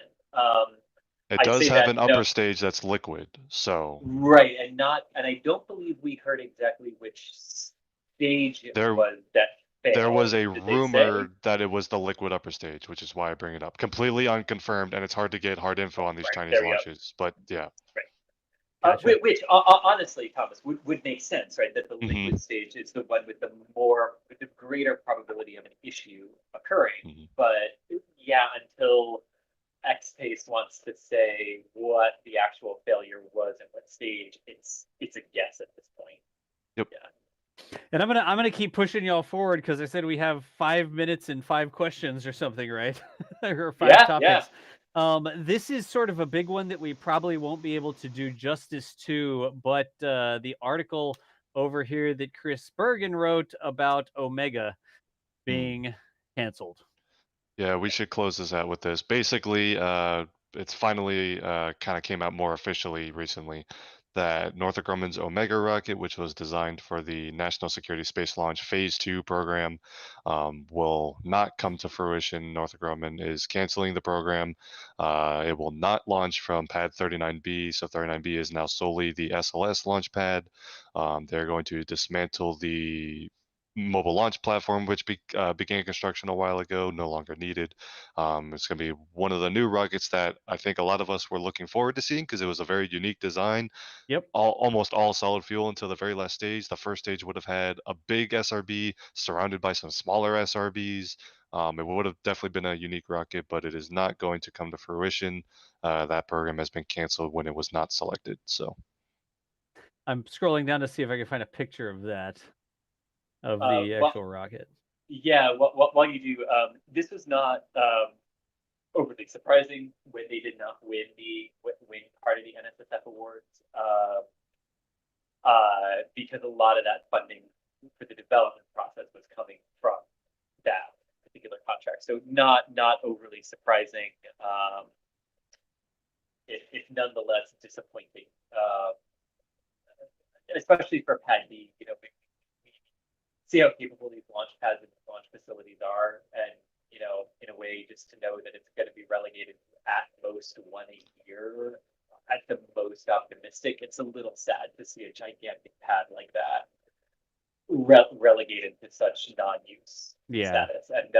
And let me be clear, nobody else wants to pad share with that. NASA continues to offer 39B as a pad share arrangement, and nobody wants to do that because NASA is also very clear that they can just come in and whatever SLS's schedule is, doesn't matter if you've had this plan for 2 years and are on track to do it. If suddenly an SLS needs the pad, too bad, so sad, you're going to delay. And nobody wants to get themselves into that situation. Yeah. Das, I just dropped a mega render in Discord if you want to bring it up. Okay. And also, it's worth noting too, because Thomas, I had to go back and look. So you are correct. The Kuaishao family of rockets has experienced one failure before with the Kuaishao 11 earlier this year, but this was actually the Kuaishao 1A's first failure. It had 9 successful flights before this. Yes. Okay, Yeah. I know they debuted a brand new Kuaishao 1-1 rocket. Yes. And I know exactly. the maiden flight of that failed, which again, maiden Yes. flight not totally unheard of. For some, in my head, I thought a 1A failed, but I guess not. Thank you for correcting me. No, I did too, but I something in my head made me say, yeah, let's go look at that. And no, the Kuaishao 1As have all been successful so far, except for last night's. Except for the most Yes, recent. obviously, except for last night's. Yes. I'm gonna continue to push us forward here again. Yes. Y'all know me. You heard my comment at the beginning of the stream where I never want all of our launch capabilities to be in one company's hand. I hate to see rockets get canceled. Whatever your thoughts about each independent rocket are, I want lots of different ways to get into space. I want lots of options because I like seeing rockets launch, right? So it's always a bummer. You know, as an Ares 1 fan, I'm pretty upset that with a design that was very closely related to the Ares 1 is never going to fly. I'm a little upset as the rocket fan in me, but it Don't is you what it is. have? Do you have an Ares 1 picture or something? I do right behind me. I was Yeah, pointing right it there out. My behind you. Ares 1X poster behind me. Yeah. The other thing here, I never want to see rockets get canceled. I like to see rockets fly. The more rockets that fly, the better off we are. But we need to look at this. Speaking of what's coming up this next week, we know that we're gonna have lots of testing out at Starship Land. Can I call it that? Starship Land? Yeah, Out you at, might as well. Yeah. I'd fully endorse this. But I'm going to go over to next spaceflight and see what we've got in the upcoming launches event here. Looks like China still has some long marches. That's September 15th, which would be Tuesday, as our best of information. That's the barge launch, the Yep. Tyroi barge out in the Yellow Sea. Also, we've got, do we have that? Yeah, we can see that correctly. We've got a Falcon 9 Block 5 Starlink Thursday, September 17th. Is that still tracking for the 17th on Starlink there? It As is, far as we know, yep. Okay. Delta IV Heavy, that national security payload NROL 44 that was delayed due to a problem with the diaphragm or something like that. That is currently listing no earlier than Friday, September 18th. I don't think we've heard anything else on that, have we? That's the latest NAT, and that's via a tweet that actually you have the link for, Das. I see you bringing it up already. Tori Bruno described the detail on what the root cause was, and he said that was the new no earlier than. Again, that's a no earlier than date. Can always slip past that, but that is the latest date that we have. And this tweet has been marinating for a couple days here. So this is Yeah. from the 9th, and it's currently the 12th. But Tori giving some transparency, saying what the root cause was a stuck regulator. I saw some questions on Twitter ask, oh, what do you think this was a problem with the rocket being delayed or sitting out? And Tori being really sort of open there, answering some questions. But the information we've got is currently no earlier than September 18th on that one for NROL 44. Go ahead. And what I will say is the most likely giveaway to whether or not the 18th is holding for that, which is based on past experience of how long it takes to turn a Delta IV Heavy around after an on-pad of work like that. Yep.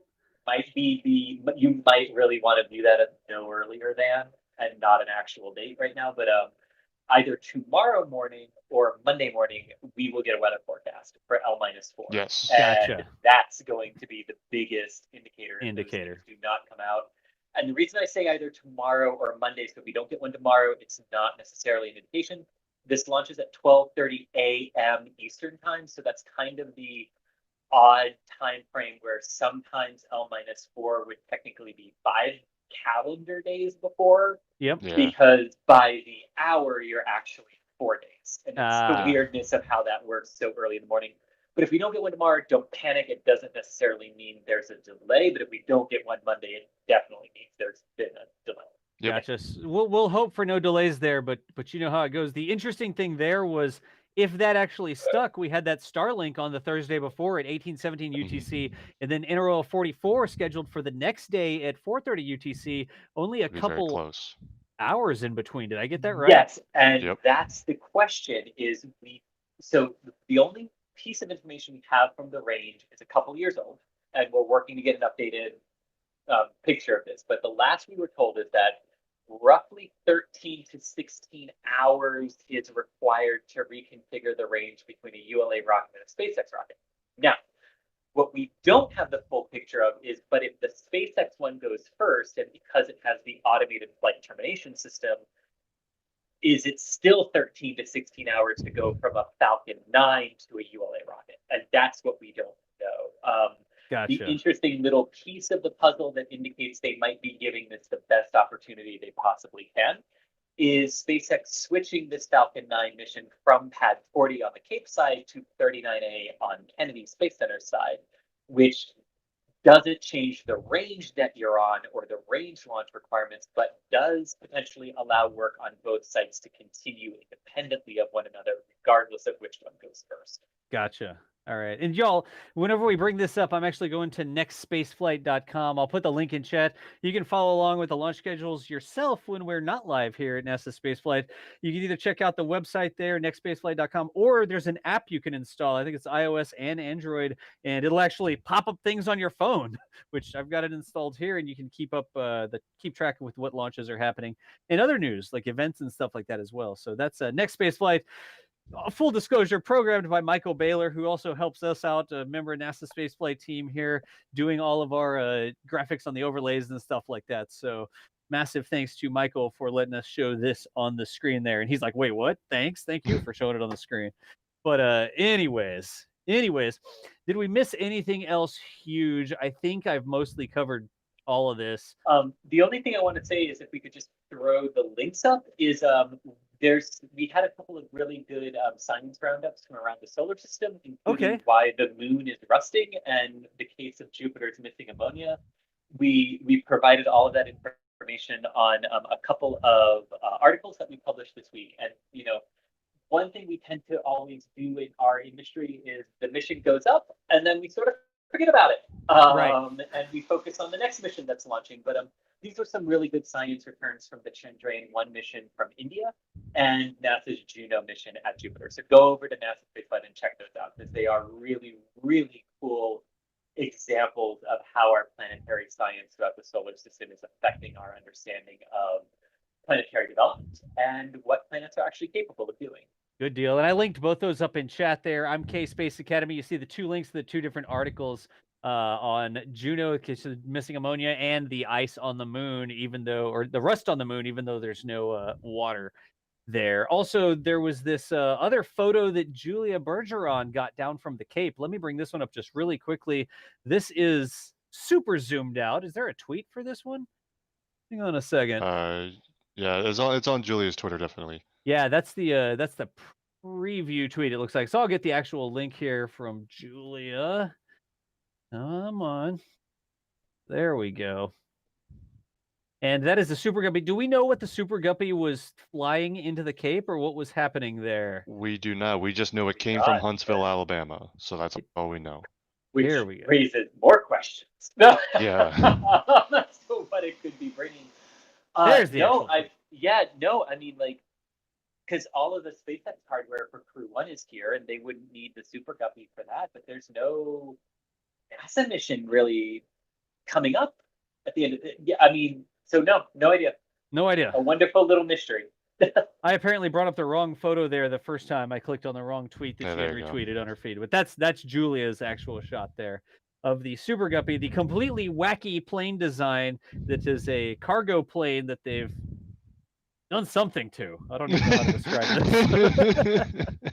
Correct me if I'm wrong, Thomas, but like the last big public news of the Super Guppy was transporting the Orion vehicle back and forth from Plumbrook for its vacuum testing. But the fact that it's coming from Huntsville, Alabama, that's a head scratcher. Yeah, and it's very possible. So yeah, the last time it came to Kennedy, it was carrying the Artemis 1 Orion spacecraft. It is possible that it's completely empty and it's coming to KSC to pick something up. And it just happened to be in Huntsville last. So we don't. NASA hasn't said, oh, there's some big transport happening or something. Obviously, we'll let you all know if we find anything out. But it's possible it was empty and it's coming to actually pick something up. Who knows? Which, to be fair, would also raise questions of what is it coming to get? To bring something out. Yeah, because Boeing doesn't use it to transport Starliners, and there's no Starliner that needs to go anywhere that we know of. It's really only used for Artemis hardware that I know of. So that's what I thought too. Yeah. So very weird. Very weird. I just realized I'm sitting next to a beluga or something like that. Who tweeted this? Yes. It's Chris B. Jeez, Chris B. tweeted that out. There's a striking resemblance, though. I think you're right. Anyways, let me do this. Let me grab see if there's any other super chats. Doesn't look like there's any other super chats over on my side. Alley Cat, thank you so much for the long time support there. 31 months. Enraged Areas, welcome to the chat. We appreciate you stopping in. DJ popped through as well. DJ, hope you're doing well out there on your side. DJ has been busy In his world, Savvy Rainbow as well. Savvy, I missed you at the beginning of the stream, but I appreciate the long time support for my Twitch stream. And then Isley over there as well. Just keep on doing what you're doing. All the streams are quality streams. So we appreciate all the different types of support, whether you're over on the NASA spaceflight side or whether you're back on my Twitch side over there. Also, I will also say a lot of people have been tweeting us with cool pictures of their NSF merch. I showed off my roadside rocket science shirt earlier. See, wait, I gotta move to the camera. There you go. My roadside rocket shirt, rocket science. I actually want an updated version of this, not really with a wall, but with the other stands and stuff like that they put in. We're gonna have to update this shirt on a regular basis. And you can say I owned the original version. But if you also want to support the stream, check out the merch store. It's over at NASASpaceflight.com/shop. I will put the link into chat there. Yeah, it's a Block 2 shirt. Like the Block 2, the Block 3, Roadside Rocket Science Full Thrust, like 1.1. Version 7, yeah. We will definitely have to keep those up. But the hoodies and all the different things, I mean, I don't know. People will really wonder, where did you get this Texas Tank Watchers mug? Like, what is a Texas Tank Watcher, and why do you have a mug that says that on it? But that's another cool way to support the stream over there. I do believe now that we're 10 minutes over, we do need to shut the stream down, don't we? I suppose we have to stop talking about space for a little bit. Oh, y'all know how it goes. Dear. We get off on tangents. We answer questions. We don't answer all the questions because there's so many different good questions. And then one thing will have us talk about another thing, talk about another thing. So we really appreciate y'all showing up and supporting the stream. We really appreciate all the super chats and stuff like that over on my side, the subs and stuff. Thank y'all for being patient with me. Love your stream, Glowfly. We appreciate the kind words there as well. So I do believe that wraps up NASA Spaceflight Live for this week. Be looking. If I could say one quick thing, 30 Sure. seconds max. Yeah, go ahead. Today is the 28th anniversary of Mae Jemison becoming the first Black woman to travel into space when she launched aboard the shuttle Endeavour on the second mission in 1992.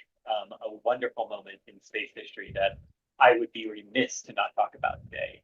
It's also the anniversary of another launch of the shuttle, which is one of the more delayed ones, and one of the ones that suffered a pad abort as well, that also launched on the 12th of September, a year after Mae Jemison in 1993. So 2 good anniversaries today. Gotcha. Cool, Chris. Thank you so much for bringing those to our attention. But we will go ahead and shut down the stream. I've already said thank you all so much for all the support. You know, at the end of every stream, we also thank our members here, launch directors and flight engineers. Gotten to the point where I can't even read these out. When we first started, I used to read them out and say, "Oh, thank you, Mark Sullivan, Mark Falster, Marty." And now there's so many names, we'd be here for 5 minutes if I read them all out. But thank you all so much for supporting our streams, making it so we can continue to bring you live coverage, whether it's from the Cape. Hopefully we get something up from Wallops coming up soon. Boca Chica, of course, those daily videos and everything else that we were always bringing out of Boca Chica. Live testing coverage this week. If they pop SN7.1, I guarantee you Mary will be out there somewhere with a live stream camera, and we will bring you some colorful commentary. I don't know. Something like that. Well, it'll be the middle of the night, so hey, sleep depravity can work. We'll get Jack on here. Jack and his cat. We'll just have him hold down a fort for 8 hours straight. But we are able to bring you all these different types of coverage because of your support. NASA Spaceflight team, always immensely grateful of your support for our news coverage, for our coverage of all these different events. I don't know a better way to say it. But I could continue to talk about this forever. I am not. That is going to be the end of our live stream today. We will see you later this week. Daily videos from Boca Chica and live streams for tests and launch streams later in the week if Starship goes as well. All those things that we normally do. You know how to find us. Click on the button, like, subscribe, ring the bell. Like, for real, ring the bell so that it gives you a notification. You don't miss out on the stream. But we will go ahead and shut it out for now. Thank you all so much for the support. And y'all know what I always say. Later, nerds.